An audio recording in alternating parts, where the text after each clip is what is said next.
this morning. It's a beautiful day. For those who don't know you, I'd like to hear from you. Who is Dr. Siyoi? So they can also get to know you.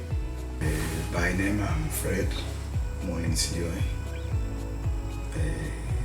I am 59 years old now. I was born in Mount Elgon.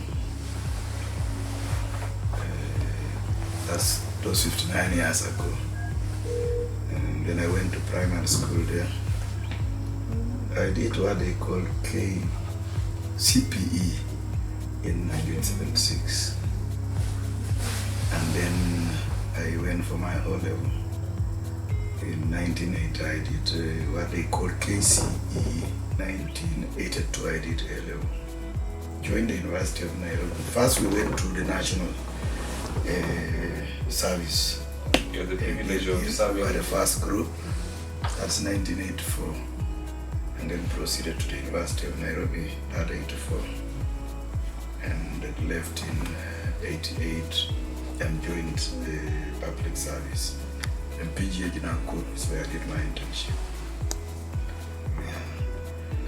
So I am a father. I am a grandfather now. But I've been in public service all my life. Yeah. I do a bit of farming as a hobby. Yeah.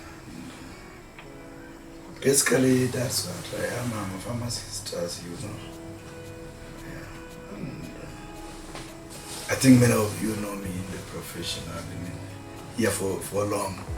Before some were born, I've been in service. Yeah. So you're a young man in Mount Elgon, you're thrown into university, now a pharmacist in PGH Nakuru. How did you find yourself into leadership and governance of this big regulatory agency?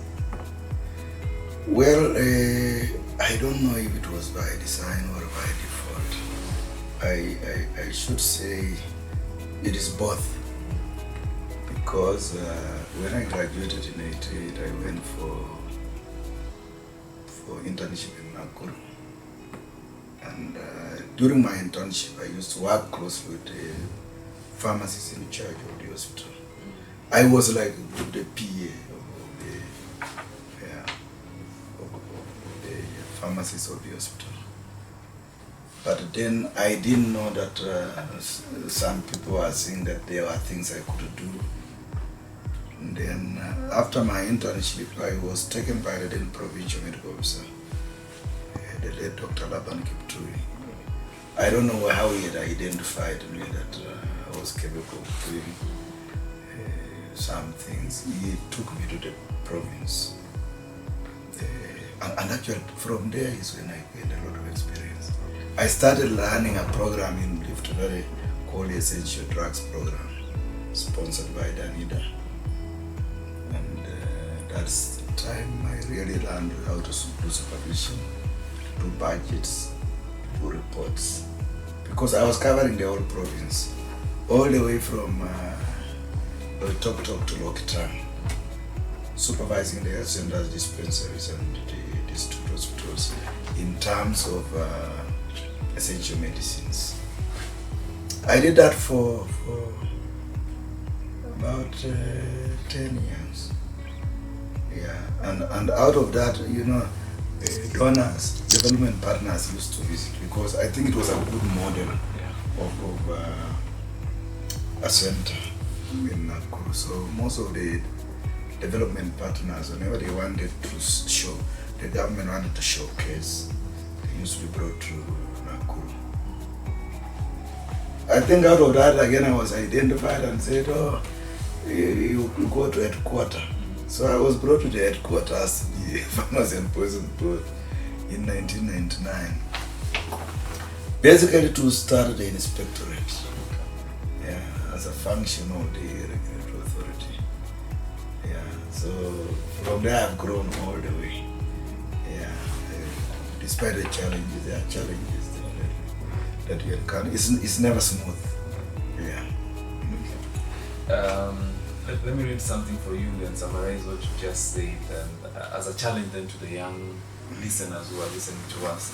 I was reading this yesterday.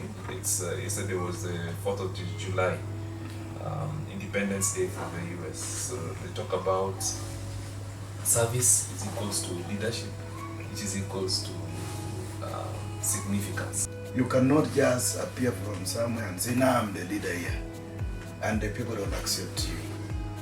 So you see, like what I went through, I was not that time looking for any recognition.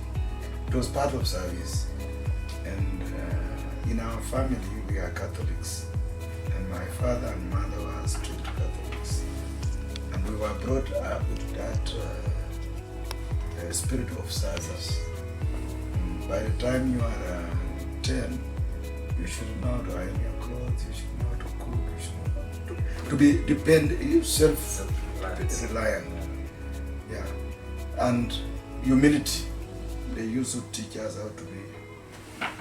The human being is a human being. Whether lame or what, they are all God's creation. So, in that spirit, you see, when you go somewhere, it was, you want to serve, do your best. But out of that, people didn't recognize that somebody who can do these things, and people look to like him or like her. So maybe my advice to the young men, so you can be bright, very bright, but it is not the only trait that will take you to the top. You have to balance.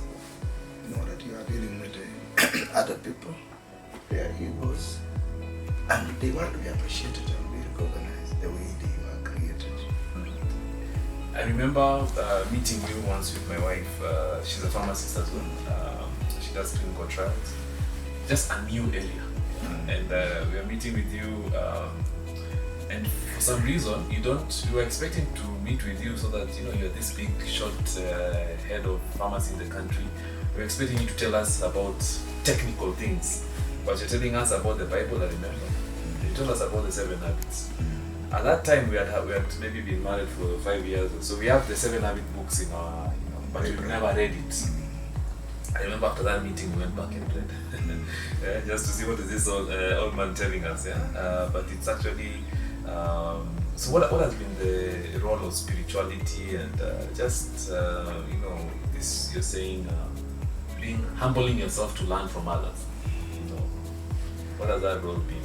Well, in your leadership life? Yeah, you actually learn a lot from other people. As a person, you don't know everything. But if you humble yourself and listen to somebody you think is a junior to you, then they tell you something you didn't know.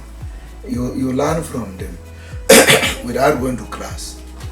You see, you acquire knowledge that you did not have, and it makes you better. Yeah. So, listening to other people actually builds you. It builds you, your wisdom, builds your skills, builds your knowledge. Yeah. So it pays to be humble. Yeah. It even helps about conflicts. Yeah. When you actually listen to the. So it's actually interesting. You also start understanding why people think in such a frame, because we have all frames of references. As you say, we have scripts that we carry from our cultures and what. You say this one is useless, but you see, when you listen to them, you realize. More to it, yeah, they are not useless as from the way you have been scripted. You see, yeah. Listening to you now, and I'm seeing what is inspiring. Inspiring you is people. Yeah, people. There's this thing, there's a quote that says, an organization, a business is a crucible for leadership or culture development. Because actually you can influence culture from just the way, what does it mean to you to see a leader, who at the beginning of the project was either unsure, or then now at the end you're seeing them transform? Like, what does that mean? Is that the kind of thing that makes your heart beat? It makes me happy. Yeah, when you see somebody who came in and they were not even sure of themselves, they didn't know. They thought it is just coming to work, mark, registers, do this and leave. But at the end, they have developed some passion on how they work and wanting to do more than they are even employed. Because if you get somebody without supervision, he's here 7:30 in the morning, not being supervised, doing the work, and then they even leave at 8 in the night. No extra pay, but they are working very hard to deliver.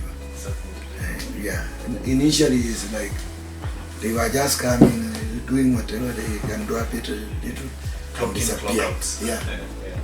But now, without anybody telling them what to do, they are working hard, knowing what to do, encouraging others. Then, as a leader or a mentor, you are happy that somebody's been transformed, and when you leave, you know that there will be continuity and even improvement, not just continuity. That the organization you lead can be taken to another level. Yeah, because organizations are supposed to be agile, and the environment keeps changing. So they have to keep adopting and even leading in those new environments. Yeah. Wow, that's very nice. Actually, I'll go into that next, but let's quickly before that. I've been asking around, what are the greatest achievements for Dr. Siyoi? I've talked to previous PSK presidents, chairman. What I keep hearing is the thing you said about you recently I saw there's an advert by Biovax, and now the young pharmacists are wondering, those qualifications are too high for me, what will I go do there? The job didn't say pharmacist, so what can I get there? And I hear you that one of your greatest achievements is actually inspiring pharmacists to go and be to enter programs and even be managers, beyond technically as a pharmacist. But you find because their competence as a pharmacist, something you said, continuous improvement, quality control, they're able to deliver very well. Which are the other your most proudest achievements? One of the achievements I encouraged people to do, and now when we visited Australia, TG, we discovered that the evaluators there were mostly PhDs, specific areas. So we encourage our people here to do PhDs, and I think so far we have about 5. Professor Mbwiri is already PhD. There are others who will graduate soon also, 5 of them with PhDs here. They are working, but they are doing their PhDs, including in IT. Yeah. Muremi is doing his PhD. Yeah. So that's one area I can be proud of and say I encourage people to. You brought out something out of that. Yeah. And that's what leadership is. Yeah. Any other thing? The other thing, let me look at how we have grown as a profession. PSK had very few members.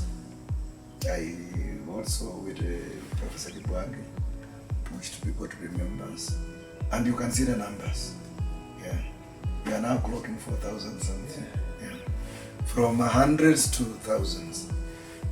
Pharmacovigilance. Where was it? There was nothing like pharmacovigilance. I remember 2004, Jayesh was here, he was an intern. But he had done a master's in pharmacovigilance in Mysore in India. So I looked at it. I was then deputy to the lead buyer. And the buyer used to give me a free hand to do whatever. So I went for a meeting in Egypt, a VIP meeting, and I got a lead kit and so on. He sponsored us actually from Kenya, when he had to do a seminar on pharmacovigilance. So when I came from Egypt, I said, no, we're going to implement this. And the first person to do that was Jayesh. And I told him to report to me direct. You see, no. Again, mentorship. No person in between. No bureaucracy. No bureaucracy. He reports to me and I made it a project. It grew, and now in Africa we are a center of excellence for pharmacovigilance. Out of that, the University of Nairobi started the Immunology and Pharmacovigilance Masters, which has produced a good number even for Africa. And then I have even been made a member of a WHO Collaborating Center in Uppsala. I'm a board member. Out of that recognition of pushing pharmacovigilance to another level. And I am very sure, Louis, that it will not die anymore, because if you look at the young men now lined up along that line, the pharmacovigilantes, even medical doctors, nurses, there are many. Yeah. Actually, you've created a leadership pipeline. Okay, so you talk about GMP, clinical trials, pharmacovigilance. Those are things that were not there. Yeah. Automation. I should be very proud of automation. You remember when files used to get lost? It takes a month to maybe look for your file. We were doing a program in Strathmore with Kimato, and it's called Jama. He was a board member. Two of us in Manambia and a board member. And it was a leadership program for 9 months. Then we were taught to do a project. And I told Kimato, let's do a project on automation. And these things of being subjective of, you are the one signing the certificates for premises, you are not available, it creates a lot of inefficiency. So we said, our first purpose was just automate, turn everything that is manual to digital. So we did. But then once we did that, we realized there's something we can do more. We said, okay, by 2015, we want to be paperless here. Yeah. So we started now putting, we call them applications, apps, creating apps, the licensing app. You can now sit in your office and apply for your license and pay online and print. Previously, people used to spend money. You come from London all the way to here, and maybe you don't get your certificate that day. Automation is one major one. In fact, even during the peer review, they said Korea is ahead of us, but we are not far. They said there are only a few things if we invest more. Yeah, we can be at par with Southern Korea. Yeah. So it's one thing. It was a dream that we create effectiveness and efficiency. And let me tell you one thing that helped. The revenue went up 3 times. Then we realized actually there were people who printed certificates in River Road and collected money and suspecting Kenyans. But now with the system, it is integrated. You cannot import, export. You can see it's online. We've integrated the Simba system. I mean the single window system. Exactly. Yeah. Same to the clinical trials registry. What we are now trying to do is to integrate all of them so that all the systems talk to each other. I don't need to ask you that attach the certificate of a pharmacist, the premise, the GMP. Yet I'm the one who issued you with the certificates. They are in our repository. When I go to your ID or your registration number, it should show me that Louis has all these years, this. So we don't need to ask you to attach. Clear you. Yeah. So that's the level we are now trying to achieve. So automation is one major one. Yeah. Actually, on that automation, it's very interesting how it came about. You were saying in 2015, it was around 2010. In 2010, you went and did a course. Yeah. It's so interesting. People go to school, do courses, and don't the knowledge just disappears. So it's very interesting that you're taking information and opportunities and making them practical. Yeah. So you went to school, the board paid you to go to a program. And out of that program, you gave back to this big audacious goal of by 2015 you want to be paperless. Paperless, yeah. Yeah. Were you able to achieve that? I think about 90%. Okay. Yeah, if you see most of our work is online. Yeah. So that's another thing I would just say. in my table. Yeah. There are no papers. Yeah, there are no papers. Yeah. Actually, it's amazing. So one of the few government offices I've gone to that don't have a lot of. Most of the things I clear online, whether at home or whether I can see it. If they are sending things to notify me, you need to work on this urgently. Then I do. So actually, COVID came and found you guys ready. We were ready. Yeah. In fact, COVID also helped it accelerated the whole issue of automation, virtual meetings. And now it has become a way of life. We are all meeting, most of our meetings are virtual. True. About to retire. Tell us what that means to you, any pending work that you'd like to see handed over to the next CEO. Well, I think I have a few months to retire, and I'm looking forward to retirement, given that I'm a grandfather. I have people to go and sit with and pursue other hobbies. It's not really retirement. I think it is moving into another phase of life. Yeah. Already I'm being told to go and become a chairman of the parish at home, Catholic Church. I'm a board member in 3 schools already.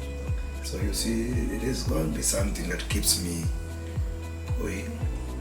I'm trying to put up a small dairy and also pursue farming, which I've been doing anyway since 1996. So I'll be busy, and if you people invite me, I would like to talk to people, encourage them, but I would not like to sit down and write, though it is a must. So coming back to pending work, there were things captured in this strategic plan, and also the pharmaceutical policy,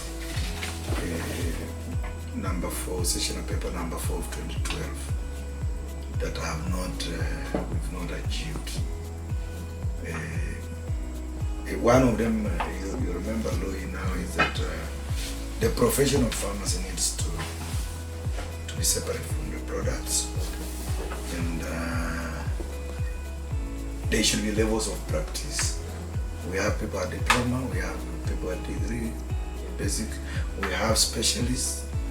We needed to define the levels of practice, which is not yet. I know it is a thorny issue, because some people think they will be losing their bread, and so you will get a lot of rest. I would like, if we don't do it within this short period, then we like whoever takes over to still pursue. And the change of curriculum, so it is possible to make sure the profession serves the needs of the country, the market. That initially we were doing beef farm, which was general. You are a jack of all trades. You can work in industry, research, hospital, but now you can see that the needs are more customized, personalized. So we'll be encouraging people to go into the little specialties. Yeah, if you are a cardiovascular pharmacist, you should clinical pharmacy in this toxicology. What? If it is industry, you are a validation of equipment. Then it also creates vacancies for many other people to advance. So that's what I had in mind, that we need to still grow according to the demands globally and our country if we are to industrialize. You remember in Mombasa I was talking about innovation, pharmacy to innovation, drug discovery. We need to encourage our people So that's one of the pending things. Okay. The profession. And then if you come to now the products, we are going into areas of therapies. You remember Marcos used to treat wounds. Yeah. How do you standardize the Marcos that will be used for? Yeah, you know, the science moves faster than the regulation. So we need to start thinking. It will be a challenge whoever is coming after me also, that they try to move this organization to another level. It's like climbing Mount Elgon and then you discover there's Mount Kenya to be climbed. You say, I've conquered all the mountains, but you realize there's another mountain again.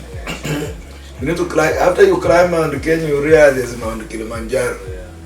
After Kilimanjaro, there's Everest. So we have to keep moving out. I'd like to encourage whoever are coming after me that whatever we are at this level, we need them to move to another level. And the emerging issues here now are we are having issues with the e-platforms. You can see when it was fiscal, we could go and harass somebody or tell them, you advertise this now, close it, do this, do that, remove. But now it's electronic and you can get it in DSTV. How do you manage that? So they should be thinking of how to mitigate those type of things that are coming through e-platforms. E-commerce, how do you regulate medicines now? You saw them in Jumia. The platform called Jumia, they were advertising what? Amoxicillin, Zinat. Which is, for us, it is not ethical. So how do we manage those? We cannot keep our heads in sand and say, everything is okay. We also need to advance. Coming to the therapies now, blood products, tissue transplants, what we are calling advanced therapies. The scientists have moved ahead.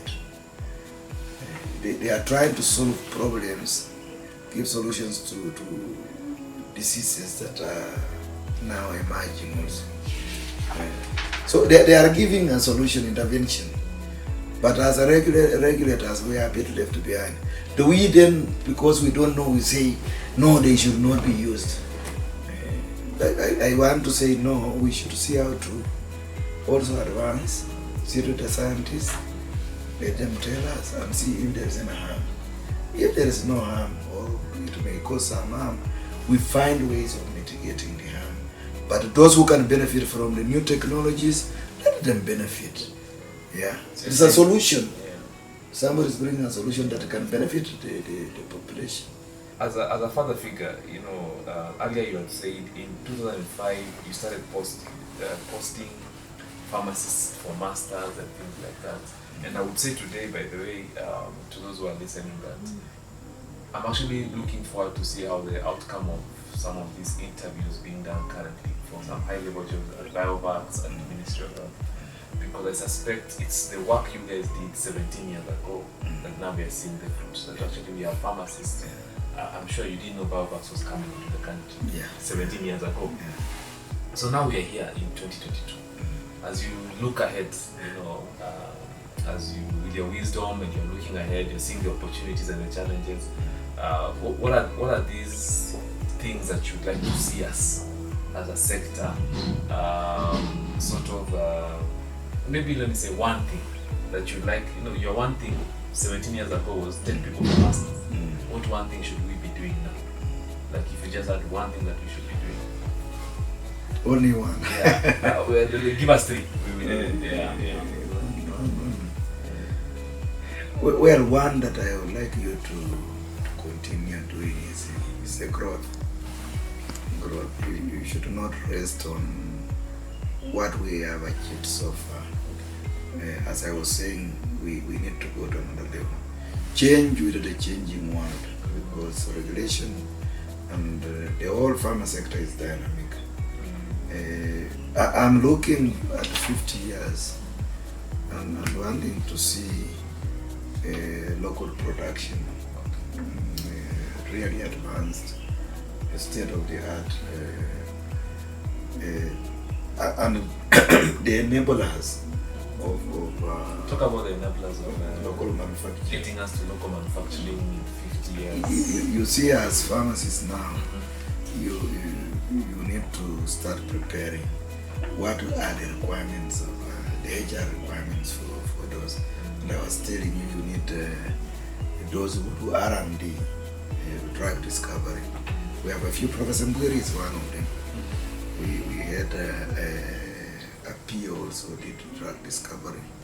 There are a few pharmacists, but we should have a critical mass of pharmacists doing it. And then those who are in industrial pharmacy, those who really do the production, the formulation, the what, we should have more. And some of them should create R&D sites that they do the formulations on a small scale, and now sell them to those who want to commercialize. They incubate. Yeah, the way Strathmore incubates for IT, and I think they are taken by to Harvard or I don't know where, and they don't come back. Very smart Kenyans. And then they end up being American citizens. These Americans who benefit, not us. So I'm looking forward to those small units that can do experiments, the real thing, and then once it is proven that this is working, then they can give to the commercial industry to do it. Dr. Siyoi, as you talk about the enablers, what you'd like, the transition, you recently got a board that has, for some reason, maybe it's the first time that board has been structured that way since independence. And you've talked about the manufacturing master plan from independence. I would like you to just share some wisdom. What 100 days agenda would you like them to have? For their first 100 days, what would you, the expectations or dream for them? Well, the first 100 days, there are critical issues that need to be decided or resolved. One is we have just had a peer review by WHO for us to be moved from level 1 to 3. That's our aspiration. So during the peer review, we were told that we are floating between 1, 2, 3, and even 4. There are a few things that we needed to do that are cross-cutting. We can move us very fast to level 3 for a minimum, but we can also go to level 4, and there's the HR component. So I would like that when they come, we work together, we recruit at least the minimum 65 that are required, pharmacists and other people in the profession, so that we satisfy that need. Most of the challenges, the sub indicators, they were saying it's not fully implemented. It was because the people are multitasking. You are in GMP, it was a challenge, and they realized service delivery. So we had a plan even before in the strategic plan to employ about 100 and something, about 185. But the first phase was 65. So I'm hoping in these 100 days we can be able to move to get that wrong. Yeah. What would it mean to get to level 4? What would that mean for the country for service delivery? What would that mean? Well, then our goods can once we certify, can even be bought in Europe and other places. Big markets, global markets. That opens up the market for the local manufacturers. Yeah. Because they will also be expecting that the local industry then will also be at the same level. Oh, nice. Yeah. Actually, that's very good. Yeah. It's good to see it from that perspective. What other? The other challenge then was the issue of NQC and us. It is one of the things that brought us down. They need to resolve. Though Parliament, the board may not be able to do much because they need to change the act. Which is Parliament. I'm also looking at this board at the issue of outstanding levels of practice. It's been discussed at various levels. Who is supposed to be a superintendent in hospital pharmacy? Is it a pharmaceutical technologies, and at what level?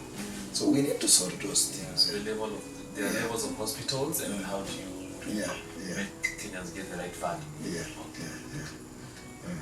But okay, 100 days is challenging because most of them, I think, have not been in this before. They have to go through induction. So induction is one of the things you like. Once you come as a board member, you are not representing certain people. Once you are in the team, decisions are by consensus, and all of you have to agree. So there is that mentality that I'm representing Pharmtex. It is not there. Once you are a board member, you are now a board member. It's for the common good of the organization and the nation. So I think we'll take them through induction. We are preparing with other state agencies who are involved in that. Tell me, what would it mean for the country or for even your operations, for the NQCL matter and PPB matter result? What would that mean? The harmony, and you can see the amount of energy we spent, like when we were going to court, you can see, Louis, within the 3 months these things kept quiet. What we have been able to do with these issues with GPT. So the assessors were very impressed. They didn't know that we've been squabbling for about 1 million years. But we didn't win this. When the window of quiet came. Whatever people can do in that short time, it was very tremendous. So you can imagine if it is 1 year. The space is we are the energy is positive. Everything is. We can do a lot. So you're saying you can tell me, Louis, those who are doing inspection of outlets. You have seen the impact. Yes. People are no longer complaining. I see it on Facebook. Now the comments I'm getting are positive. Previously it was like we are dismissed. But because of the tranquility that is there, working together. So you're saying there's a lot of missed opportunity that we are When we are squabbling, there's a lot of missed opportunity. And we like the tranquility to continue. If it is laws, let's harmonize and let everybody know their responsibilities, mandates, responsibilities, and we work. I like when I leave, there is tranquility and the transition is smooth, seamless. Not people going to court. Because actually it slows down a lot of the service delivery. The other day I was in a meeting with the deputy president, and he's asking the question of why is this slow? And I think it just comes out of the situation of the different conflicts, that can actually be streamlined once we work. So I'd like to talk about retail pharmacy before I ask you what else would you like to be interviewed on. For me personally, retail pharmacy has been my bread and butter. Started a chain of pharmacies and what have you. But I've been going back and mentoring young pharmacies in retail. And I'm wondering, what is the future? So I want to draw from your wisdom. What is the future? How should the independents structure themselves for this future? If you look at the future, let's say 20 years, you look at the epidemiology, you get that non-communicable diseases and the infectious and communicable diseases are now at par 50-50. So the retail pharmacists mostly used to do communicable diseases, but now they are at 50-50. So for them to survive, they also need to change their models of operation. They can either do both or specialize. I would like to see retail pharmacy that is doing, let's say, hypertension, diabetes only, and maybe following those patients with all the information, taking those, if it is pressure, the tests for diabetes, and offering that service as they give them the drugs. So in summary, on the advice to young startup, just startups that are coming into the pharmacy space, because I think I would say almost 90% of pharmacies are still independently owned. So they need to start having conversations, like you're saying, around specialization. Yeah.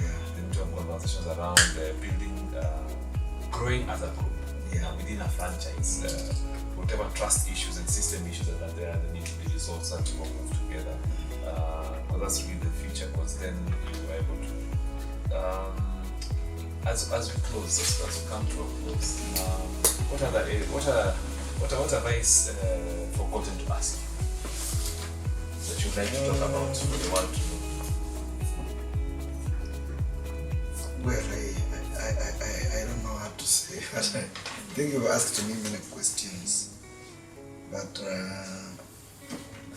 maybe my message to the young people and pharmacy in general is that we should know that we live in an ecosystem that other players are, and that we have to play our role within,